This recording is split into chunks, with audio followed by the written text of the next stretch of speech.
दोस्तों, मदीने वाले बाबा जी को एक दफ़ा फिर सऊदी हुकूमत ने मदीना मुनव्वरा बुला लिया। ये वो बाबा जी हैं जिनकी वीडियोस आजकल सोशल मीडिया पर तेज़ी से वायरल हो रही है। जब ये मस्जिद नबवी में अपने दोस्तों से बिछड़ जाते हैं तो मस्जिद नबवी और मदीना की ऊंची ऊंची इमारतों को देखते हैं।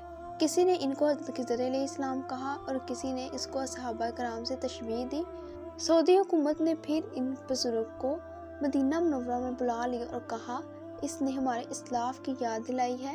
ये हमारे सहाबा कराम से बहुत ज़्यादा मिलते जुलते हैं, इसलिए उस बाबा जी को बहुत ज़्यादा इज़्ज़त करामत आ किया और एक दफ़ा फिर इनको सऊदी अरब बुला लिया। इन्होंने कहा कि ऐसा लगता है कि जैसे 1400 साल से एक सहाबा कराम हमारे सामने उठकर आ गया हो। इस पर हुज़ूर अकरम सल्लल्लाहु अलैहि वसल्लम ने फिर एक दफ़ा करम कर दिया। 15 साल तक इसने आप सल्लल्लाहु अलैहि वसल्लम की सुन्नत पूरी की, यानी कि 15 साल तक बकरियां चुराई और फिर इन्हीं बकरियों को बेचकर उम्रा करने के लिए चले आए। फिर ये झोंपड़ियों में रहने वाले बाबा जी पूरी दुनिया में इस तरह वायरल हो गए कि हर कोई इनसे अकीदत रखने लगा। सऊदी शेख इनसे मोहब्बत करने लगे और बाबा जी कहते हैं कि मैं तो खुद हैरान हूँ कि अल्लाह ताला ने मुझको इतनी इज्जत दे डाली।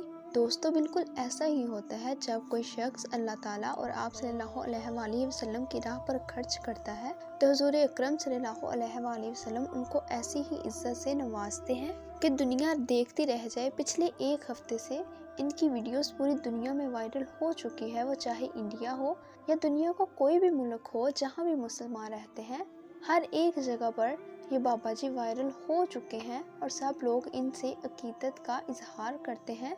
बड़े बड़े चैनल्स इनके इंटरव्यू लेने के लिए इनके पीछे पीछे फिर रहे हैं, लेकिन इनकी सादगी, इनकी आजिज़ी वही है जो अल्लाह के नेक बंदे होते हैं। अगर चाहे उनको अल्लाह ताला जितना मर्जी भी नवाज दे, उनकी आजिज़ी वही की वही रहती है।